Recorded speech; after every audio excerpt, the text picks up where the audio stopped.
මේ නිින්ද අවශ්‍යයි. මතක මේව නිින්ද අඩුවෙන් ගියාම ශරීරයේ ප්‍රතිශක්තිකරණය අඩු වෙලා යනවා. මේ කාණ්ඩයට තමයි අයිති වෙන්නේ මේ ශිෂ්‍ය විභාගයට ලෑස්ති වෙනවා. අපි ගන්න සමහර ඖෂධ නිසා නිින්ද යන්නේ නැති වෙනවා. සමහර අය නිින්දෙන් ඇහැරෙනවා හුස්ම හිර වෙලා. ඒකට ඒක ස්ලීප් ඇප්නියා සත්‍ය තිබිච්ච නිින්ද වෙච්ච දෙයක් වෙන්න පුළුවන්. ඒක නිසා ජීවිතේ නැති වෙන්න පුළුවන්.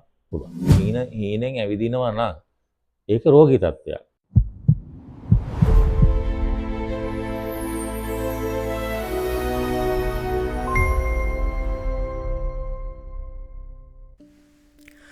ආයුබෝවන් ඩොක් ඔන්ලයින් සාකච්ඡාවත් එක්ක එකතු වෙලා ඉන්නවල හැමෝම ඉතාමත් ආදරයෙන් පිළිගන්නවා. අපේ ජීවිත කාලේ තුනෙන් එකක්ම අපි ගත කරන්නේ එකම එක දෙයක් වෙනුවෙන්. ඒ තමයි නින්ද. අපි හිතනවා අපේ ශරීරයෙන් නිකම්ම අක්‍රිය වෙලා තියෙන අවස්ථාවක් තමයි මේ නින්ද කියලා කියන්නේ. ඒත් ඇත්තටම අපේ මොලේ සහ අපේ ශරීරය තමන්වම ප්‍රතිසංස්කරණය කරගන්න ඉතාම කාර්ය බහුල වෙන අවස්ථාවක් තමයි මේ නින්ද කියලා කියන්නේ. අද වර්තමාන සමාජයේ බොහෝ දෙනෙක්ට මේ නින්ද පිළිබඳ ගැටලු ගොඩක් තියෙනවා.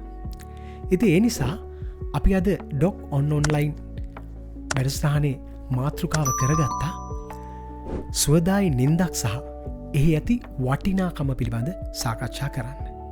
ඉතින් මේ පිළිබඳව නිවැරදි දැනුවෙන් අපිව පෝෂණය කරන්න වෙනද වගේම අදත් අපිත් එක්ක එකතු වෙලා ඉන්නවා රිජාරයා ළමාරෝහලේ ශ්‍රී ජයර්ධනපුර මහරෝහලේ ඒ වගේම ජාතික වකුගඩු රෝහලේ හිටපු අධ්‍යක්ෂ ප්‍රවීණ විශේෂඥ වෛද්‍ය රත්නසිරි ඒ හේවගේ මහතා. ආයිබෝන් ඩොක්ටර්. ආයිබෝන්. අදත් ඔබතුමාව අපේ වැඩසටහනට ඉතාමත් ආදරයෙන් පිළිගන්නවා.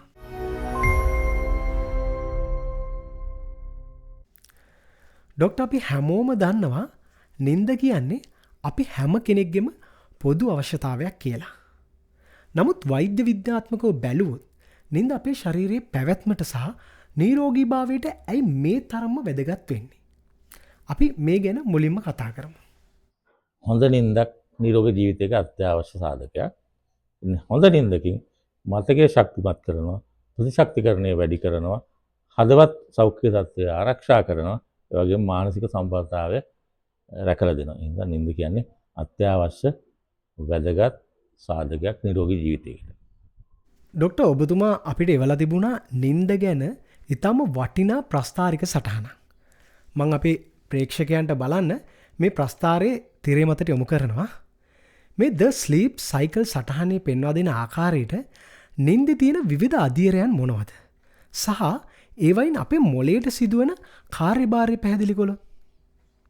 ඇත්තටම නින්ද කියන්නේ සයිකල් එකක්, චක්‍රයක්. ඒකේ කොටස් හතරක් තියෙනවා. ඒකේ පළවෙනි කොටස විදිහට අපි N1 කියලා කියන්නේ සැහැල්ලු නින්ද. ඒක ඊටාම කෙටි කාලයක්, මිනිත්තු 10ක් වගේ කෙටි කාලයක් තමයි N1 තියෙන්නේ. මේක මහා ලොකු කාර්යයක් කරන්නේ නැහැ. අපේ අවදියේ ඉඳගෙන නින්දට වැටීමට පුරුදු වීම තමයි ඒක මුලින්ම කරන්නේ. ඊළඟට ගත්තාම අපි ඊළඟට තියෙනවා N2 කියලා කියන්නේ මධ්‍යස්ථ අවදිය. මේ අවදියේදී කෙරෙන්නේ හෘද වස්තුව හුස්ම ගැනීම අඩු කෙනෙක් ප්‍රමාණය මිනිත්තු කර කරන ප්‍රමාණය අඩු වෙනවා. ඒ වගේම ශරීර උෂ්ණත්වය අඩු වෙනවා. අඩු වෙලා ශරීරයේ ප්‍රායෝගික නින්දකට වැටෙනවා. මේක සාමාන්‍යයෙන් මිනිත්තු 10ක් 25ක් වගේ කාලයක් තියෙන පුළුවන් ඔය අතර කාලයක්. මේකෙදි තමයි නින්දට වැටෙන්නේ. මේක මධ්‍යස්ථ කාලය කියලා තමයි අපි හඳුන්වන්නේ. ඊළඟට N3 කියලා කියන්නේ ගැඹුරු නින්ද. මේ ගැඹුරු නින්ද තමයි සාමාන්‍ය වැඩිම කාලයක් නින්දදී ගත වෙන්නේ. මේ නින්දදී තමයි ශරීරයේ සියලු කොටස් අලුත් වැඩියා වෙන්නේ, ප්‍රතිශක්තිකරණය නැවත ඇති කරන්නේ, ඒ වගේම හෝමෝන නිෂ්පාදනය සිද්ධ වෙන්නේ මෙන්න මේ කියන ගැඹුරු නින්ද කියන අවස්ථාවේදී. මේ සියලු අවස්ථාවලදී අපේ ඇහැ වැහිලා සාමාන්‍ය විදිහට ඔහෙ තියෙනවා. ඊළඟ අවස්ථාව කියන්නේ හතරයි අවස්ථා තියෙනවා. මේ හතරවෙනි අවස්ථාවට අපි කියනවා REM sleep කියලා. ඒ කියන්නේ rapid eye movement sleep කියලා. ඒකේ තමයි ඇත්තටම සිහින පේන්නේ. සිහින පේන ඒකේදී සාමාන්‍යයෙන් උදෑසනට කිට්ටු වෙන්න මේ සිහින පේන ප්‍රමාණය කාලය නින්දේ කාලය වැඩියෙන් වෙනවා. එතකොට මේකෙදි තමයි මොලේ ඉතාම සක්‍රිය වෙලාව. මේ වෙලාවේ තමයි සිහින දකින්නේ. ඒ වගේම මතකය ඉගෙනීම හා හැඟීම් සමතුලිතතාවය සිද්ධ කරන්නේ මේ කියන අන්තිම කාලය. එතකොට අපි කිව්ව මුලින්ම සැහැල්ලු නින්ද, මධ්‍යස්ථ නින්ද, ගැඹුරු නින්ද සහ සිහින දකින නින්ද කියලා කොටස් හතරක් තියෙනවා. මේ කොටස් හතරේ ඒව චක්‍ර තමයි අපි රාත්‍රී කාලයේදී ගත කරමින් යන්නේ. මේ වගේ චක්‍ර ගත කිරීම ඉතාම වැදගත්. ඒතකොට චක්‍රයක් එක චක්‍රයක් නෙමෙයි එළි වෙනකන් යන්නේ. චක්‍ර කීපයක්. මේ චක්‍ර යනකොට ඔයගොල්ලන්ට මම ඉස්සෙල්ලා පැහැදිලි කළා වගේ මේ කියන කාරණා හෝමෝන ඇතිවීම, හෝමෝන ස්‍රාවය වීම, ප්‍රතිශක්තිකරණ යන ආදී දේවල් නැවත නැවත සිද්ධ වෙන චක්‍ර කීපයක් තමයි සිද්ධ වෙන්නේ. ඒතකොට අපි අවබෝධ කරගන්න ඕනේ අපි මේ නිදි ගන්නවයි කියලා පැය කාලක් නිදා ගන්නවා, තව පොඩ්ඩක් නිදා ගන්නවා, තව ටිකක් නිදා ගන්නවා. එහෙම නිින්දේ කාලය එකතු කරොත් අපි සෑහෙන වෙලාවක් නිදාගත්තයි කියලා කිව්වට ඒ නිින්දේ නියම අවශ්‍ය ප්‍රතිඵලය ලැබෙන්නේ නැහැ. එහෙම නිින්දක් ගත්තොත් හින්දා පුළුවන් තරම් මේ චක්‍ර මේ සයිකල්ස් වැඩි ප්‍රමාණයක් ඉවර කරගන්න පුළුවන් විදිහට තමයි නිදී ගැනීම සිද්ධ වෙන්න ඕනේ. ඇත්තට මේ සටහනෙන් පැහැදිලි වෙනවා නින්ද කියන්නේ කොච්චර සංකීර්ණ වගේම ක්‍රමානුකූල චක්‍රයක්ද කියලා.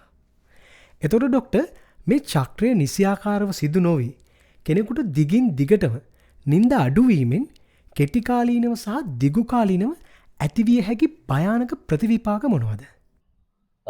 මේකේ කෙටිකාලීන දිගුකාලීන කියලා කොටස් දෙකකට වෙන් කරන්න නැතුව මම කියාගෙන යන්නම්. එතකොට අංක 1ට අපිට මේ නින්ද අවශ්‍යයි මතකයට. අනිත් එකට අවධානයට. අනිත් එක තීරණ ඒ වෙලාවේ ක්ෂණික තීරණ ගැනීමට නින්ද අවශ්‍යයි. ඒ වගේම මානසික ආතතිය අඩු කරගන්න. මානසික සමබරතාවය ඇති කරගන්න. යන දේවල් වලටත් නින්ද අවශ්‍ය වෙනවා. ඒ වගේම මෙම නින්ද අඩුවෙන් ගියාම ශරීරයේ ප්‍රතිශක්තිකරණය අඩු වෙලා යන ප්‍රතිශක්තිය ඇති වෙන්නේ නැහැ. හෝමෝන ස්‍රාවය හරියට කෙරෙන්නේ නැහැ.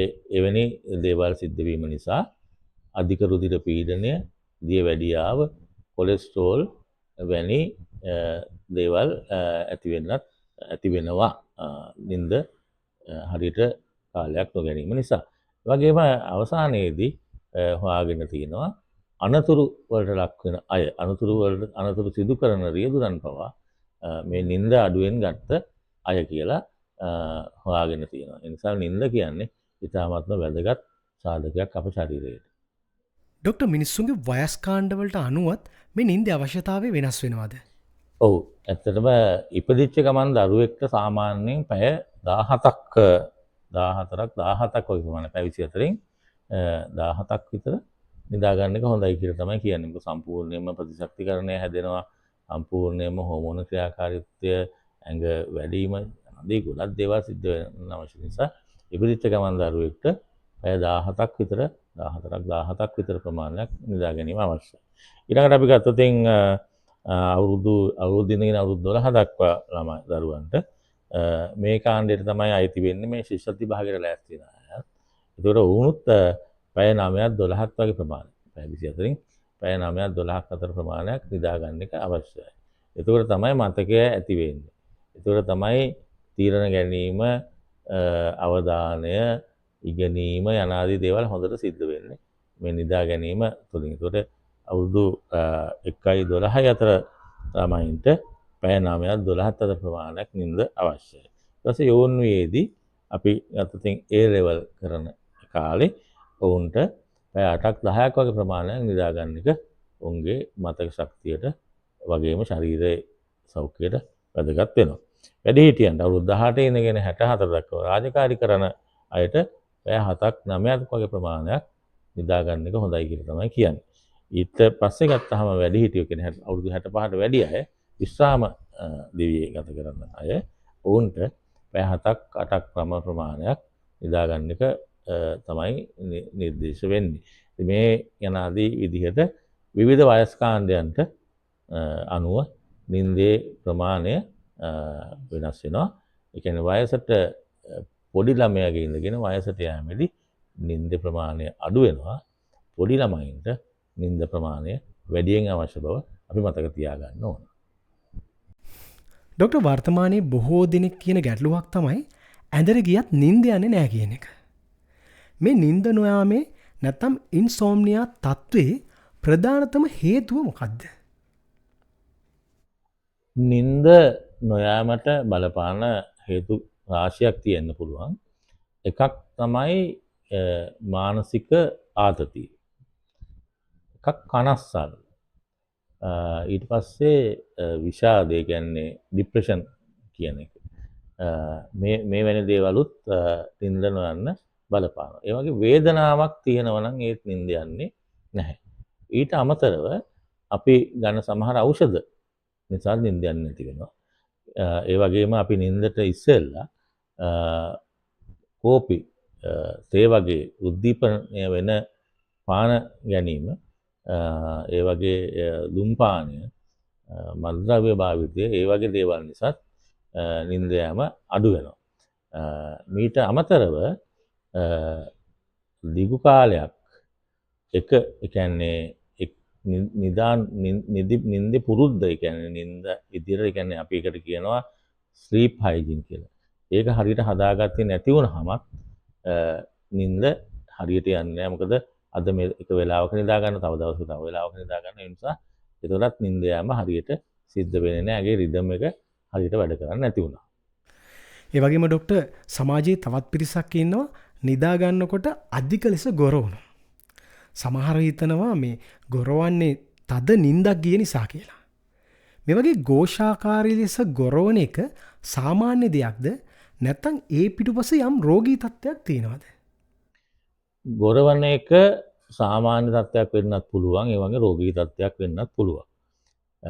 රෝගී තත්ත්වය කියලා අපි කියන්නේ හුස්ම ගැනීමේදී මේ උගුරේ මාංශ පේශී රිලැක්ස් වෙලා, කියන්නේ ලිහිල් වෙලා දිවයි ඒ උගුර පිටිය අතරට මේ මාංශ පේශී එකට බැඳිලා හුස්ම ගන්න ඒ කුහරය පටුවීම ඇති වෙලා සමහර අය නිින්දෙන් ඇහැරෙනවා. හුස්ම හිර වෙලා ඇහැරෙන අවස්ථා තියෙනවා. සමහර අයට යන පෙනහල්ලට යන ඔක්සිජන් ප්‍රමාණය අඩු වෙනවා. ඒකට මේකට අපි කියන ස්ලීප් ඇප්නියා කියලා. ඒකට මේක බලා ගන්න පුළුවන් ක්‍රමයක් තමයි ෆුල් බ්ලඩ් කවුන්ට් එකක් ගත්ත වෙලාවට හිමොග්ලොබින් ගොඩාක් වැඩි නම්, තියෙන්න ඕන ප්‍රමාණයට ගොඩාක් වැඩි නම් අපිට බලා ගන්න බලා ගන්න එක ක්‍රමයක් තමයි මේ ස්ලීප් ඇප්නියා තියෙන අයගේ හිමොග්ලොබින් ගොඩක් වැඩි. ඒතර මේක රෝගී තත්ත්වයක් වෙන්නත් පුළුවන්, රෝගී තත්ත්වයක් නොවෙන්නත් පුළුවන්. ඒ රෝගී තත්ත්වයක්ද කියලා බලා ගන්න එක ක්‍රමයක් තමයි උදේ නැගිට්ටට පස්සේ ආයෙත් නිදිමත නම්. එතකොට ඒක ස්ලීප් ඇප්නියා තත්ත්වය තිබිච්ච හින්ද වෙච්ච දෙයක් වෙන්න පුළුවන්. මොකද ඔක්සිජන් ප්‍රමාණය අපේ ශරීරයට ලැබෙනවා කියන උපකල්පනය තමයි අපි නිින්ද කියන එක හැදෙන්නේ. නමුත් මේ නිින්දේදී අපේ වැරදි ඉරියව්, වැරදි සමහර බෙහෙත් වර්ග හේතු ගොඩාක්, අධික තරබාරුකම, උගුරේ තෙල් තැන්පත් වීම යනාදී ගොඩක් දේවල් නිසා මේ විදිහට හුස්ම හිරවීම වගේ තත්ත්වයක් ඇති වෙනවා. ඒකට ස්ලීප් ඇප්නියා කියලා කියනවා. ඒක නිසා ජීවිතය නැති වෙන්න පුළුවන්. ඒ කියන්නේ ගෙරවීම කියන්නේත් අපි නොසලකා හැරිය යුතු තත්ත්වයක් නෙවෙයි. ඩොක්ටර් සමහර අය නිින්ද යන්නේ නැති වුණාම තමන්ගේ හිතුමනාපේට දිගු කාලීනව නිදිපෙති ගැනීමට පුරුදු වෙලා ඉන්නවා. මෙහෙම වෛද්‍ය නිර්දේශයක් නැතිව නිදිපෙති දිගු කාලයක් ගන්න එක ශරීරයට සුදුසුද? නිදිපෙති ඇත්තටම දැන් නම් මේ නිදහසේ ගන්න බෑ. ඕවර් ද කවුන්ටර් කියන්නේ ෆාමසිකට ගිහින් ගන්න බෑ. ඒ බෙහෙත් දැන්ට හොඳ පාලනයකින් යනවා ලංකාවේ. නමුත් කියන්නේ සමහර අය මේ නිදිපෙති කොහොම හරි අරගෙන බොනවා. නමුත් දිගටම දීර්ඝකාලීනව නිදිපෙති තමන් විසින් පෙත්තක් නිදී ගැනීම සඳහා ගන්න එක හොඳ නෑ. ඒක අපි හුඟක් පෙතිවල තියෙනවා මේ නිදා ගන්නම කියලා පෙත්තක් හදලා නැහැ.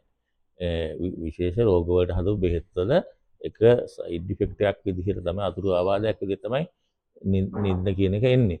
ඒත් මේව ගත්තට පස්සේ මේ කියන මේ පෙතිවල තියෙන කරල්වල හෝ පෙතිවල තියෙන වෙනත් රසායන ද්‍රව්‍ය ශරීරයේ විවිධ කොටස් කෙරෙහි බලපාලා හානිදායක ප්‍රතිඵල ඇති වෙන්න පුළුවන්. ඒ නිසා ওই නිින්ද යන පෙති ගන්න එක තනියෙන් කරන්න හොඳ නෑ වෛද්‍ය උපදෙස් නැතුව. වෛද්‍ය උපදෙස් ඇතුව පවා දීර්ඝකාලීනව ඒක කරන්නේ නෑ වෛද්‍යවරු. ඒකට නිින්ද නොයාමට තියෙනවා කොග්නිටිව් බිහේවියරල් තෙරපි කියලා එකක්. ඒ වගේ දේවල් තමයි කරන්නේ. එහෙම නොකර දිගටම පෙති වලින් නිින්ද යාම කරවන්නේ නෑ. රෝගයක් නිවාරණය කිරීම සඳහා නිින්ද අවශ්‍ය නම් ඒ බෙහෙත් වර්ගවල තියෙන අතුරු ප්‍රතිඵලයක් විදිහට නිින්ද යාම. ඩොක්ටර් අපි හිතමු නිින්ද පිළිබඳ ගැටලුවක් තියෙන කෙනෙක් එයාට තියෙන්නේ සාමාන්‍ය තත්ත්වයක් නෙමෙයි කියලා තේරුම් අරගෙන එයා වෛද්‍යවරයෙක් හමු වෙන්න යන්න ඕනේ මොන අවස්ථාවකදීද? එකක් තමයි නිින්ද නොයාම කියන එක මාස 3ක් වගේ කාලයක් තිස්සේ දිගටම තියෙන දෙකක් වුණොත් වෛද්‍යවරයෙක් හම්බ වෙන එක සාධාරණයි. එක අනිත් එක තමයි නිින්දෙදි ගොඩක් ගොරවලා පස්සේ ගොරවන කෙනෙක් නම් හුස්ම හිරවීමක් ඇති වෙන ස්ලීප් ඇප්නියා කියන තත්ත්වයට එනවා නම් වෛද්‍යවරයෙක් හම්බ වෙන්න ඕන. ඒ වගේම අපි රැයට නිින්දෙන් ඇවිදිනවා. මොකද අපි මුලින් සඳහන් කර REM ස්ලීප් එක රැපිඩ් අයි මූව්මන්ට් ස්ලීප් එකේදී ඇඟේ මසල්ස් ඔක්කොම ඒටෝනියා කියලා. ඒ කියන්නේ රිලැක්ස්ම වෙනවා, පැරලයිස් වෙනවා. ඒ වෙලාවට මසල්ස්. ඒ මසල්ස් රිලැක්ස් වෙන වෙලාවට ඇවිදින්න බෑ. ඒතර යම් කිසි කෙනෙක් නිින්දෙන් හීනෙන් ඇවිදිනවා නම් ඒක රෝගී තත්ත්වයක්. ඒ නිසා වෛද්‍යවරයෙක් හම්බ වෙන්න ඕනේ. මේ වැනි අවස්ථාවලදී තමයි වෛද්‍යවරයෙක් හම්බ වෙන්න ඕනේ. එහෙම නැත්නම් මේ පොඩි දෙයකට වෛද්‍යවරු හම්බ වෙන්න යන්න අවශ්‍ය නැහැ. ඒවා හරියනවා. දවස් දෙකක් නිින්ද නොගෙන තිබිලා හරියනවා. නමුත් අර වගේ දීර්ඝකාලීන ප්‍රශ්න තියෙනවා වෛද්‍යවරයෙක් හම්බ වෙන්න ඕනේ. ඩොක්ටර් අපේ සාකච්ඡාවේ අවසාන ප්‍රශ්නෙට මම එන්නම්. කාර්යබහුල ජීවිතයක් ගත කරමින් නිින්ද අතපසු කරගන්න අපේ ජනතාව වෙනුවෙන් ඔබතුමාට ලබා දෙන්න තියෙන පණිවිඩය මොකක්ද? ඇත්තටම නිින්ද කියන්නේ අපි දැන් කතා කර විදිහට ඉතාමත්ම අවශ්‍ය දෙයක් ශරීරයට. මොළයේ සහ ශරීරයේ එදිනදා ක්‍රියාකාරීත්වයට වැදගත් වෙන දෙයක් තමයි නිින්ද කියලා කියන්නේ. එතකොට කාර්ය බහුල අයට මොකද කරන්න ඕන? කාර්ය කොච්චර කාර්ය බහුල වුණත් නිදා ගැනීම අත්‍යවශ්‍යයි. නිදා ගැනීම කරන්න ඕනේ. නිදා ගැනීම නොකරතින් අපි ශාරීරික හා මානසික වශයෙන් රෝගීන් වෙන්න පුළුවන්. අධික මේ දවස්වල තියෙන අධික රුධිර පීඩනය, දියවැඩියාව, කොලෙස්ටරෝල් වැනි රෝග වලට ප්‍රධාන හේතුවක් වෙන්නේ හරි නිින්දක් නොඇති නිසා. සියලු දෙනාම නිදා ගැනීම අවශ්‍යතාවයක් විදිහට කල්පනා කරන්න ඕන. ඒ වගේම මේ නිදා ගැනීම අපේ ස්ලීප් සයිකල් එක විදිහට කම්ප්ලීට් සයිකල්ස් යන්න ඕන කියන එකත් මතක තියාගන්න ඕන. පොඩ එකතු කරලා නිදි ගන්නව නෙවෙයි. එක දිගට හොඳ නිින්දක් ගැඹුරු නිින්දකට යන්න ඕන කියන එක තමයි මම මතක් කරන්නේ. බොහොම ස්තුතියි ඩොක්ටර්. බොහොම ස්තුතියි. ඔබතුමා අද අපිට ලබා දුන්නේ වටිනා පණිවිඩය සහ අපිට අර ද ස්ලීප් සයිකල් සටහන ඇසුරෙන් කළ පැහැදිලි කිරීම අපේ ප්‍රේක්ෂකයන්ගේ ජීවිත නිරෝගී කරගන්න වගේම නිින්ද ගැන තිබුණු වැරදි මත රාශියක් නිවැරදි කරගන්න ඒක අපිට බෙහෙවින්ම උපකාරය වුණා. ඇතර මේ වගේ කාර්ය බහුල වෙලාවක අපේ ආරාධනය පිළි අරගෙන අපිත් එක්ක ඔන්ලයින් සම්බන්ධ වෙලා අපිව මේ දැනුමෙන් පෝෂණය කරාට ඔබතුමාට මම නැවතවතාවක් මගේ ස්තුතිය පුද කරනවා. එනම් ඩොක් ඔන්ලයින් නරඹපු ඔයාලත් ඔයාලගේ නින්ද ගැන මීට වඩා සැලකිලිමත් වෙයි කියලා මම විශ්වාස කරනවා. හෙට දවසේ අනාගතය සාර්ථක කරගන්න අද දවසේ හොඳ නින්දක් ලබා ගැනීම අත්‍යවශ්‍යමයි. ඉතින් මේ වගේ වටිනා සෞඛ්‍යමය තොරතුරු රැගත් වීඩියෝ බලන්න ඕනෙනම් අපේ චැනල් එක සබස්ක්‍රයිබ් කරලා තියාගන්න. ෆේස්බුක් වලින් අපි බලන කෙනෙක් නම් අපේ චැනල් එක ෆලෝ කරන්න. එනම් අදට ගිහිල්ල එන්නම් ලබන සතිය අලුත් මාතෘකාවකින් හමුවමු. ඔබ සැමට නීරෝගී දිවියක් ප්‍රාර්ථනා කරනවා.